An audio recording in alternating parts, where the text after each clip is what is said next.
Christmas is coming up really quickly, and in the midst of this busy season, it's a really good opportunity to pause and remember the amazing story of how Jesus came to earth and God's plan to save the world. The Christmas story starts with a girl called Mary, and we can find this in Luke chapter 1. Mary was an ordinary girl, and she lived in a small town called Nazareth, and she was engaged to be married to a man called Joseph. As ordinary as Mary was, God was about to do something extraordinary in her life. God sent the angel Gabriel to Nazareth, a town in Galilee. The angel greeted her and said, "The Lord has given you special favor. He is with you." The angel was a messenger, and the Lord had sent him to Mary to give her some special news. But the angel said to her, "Do not be afraid, Mary. God is very pleased with you. You will become pregnant and give birth to a son. You must name him Jesus. He will be great and will be called the Son of the Most High God." Wow, what an announcement!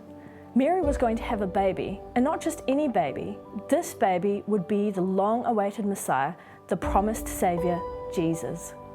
Now, I'm sure Mary must have been a little confused. After all, she was only engaged, she wasn't married yet, so how could she have a baby? God reassured her that everything was going to be okay and that He was going to be with her throughout the entire process. "I serve the Lord," Mary answered. "May it happen to me just as you said it would." Then the angel left her.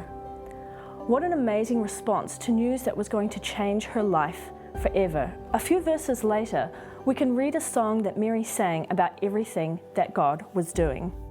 Mary said, "My soul gives glory to the Lord. My spirit delights in God my Saviour. He has taken note of me even though I am not important." Mary may have wondered, why had God chosen someone as ordinary as her to do this very important thing?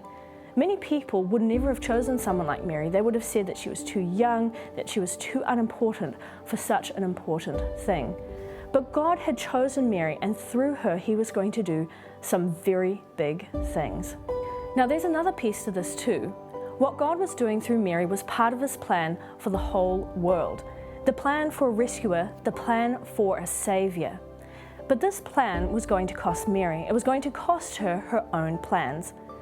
But as we can see from her earlier response, Mary humbly accepted what God was going to do and trusted in Him that everything would turn out well. Sometimes when God works in and through us, it can be uncomfortable. Sometimes when God's plan turns our life in a different direction, it can be inconvenient and sometimes frustrating when we don't know what is happening. But like Mary, we can trust in God, and we can even celebrate that plan.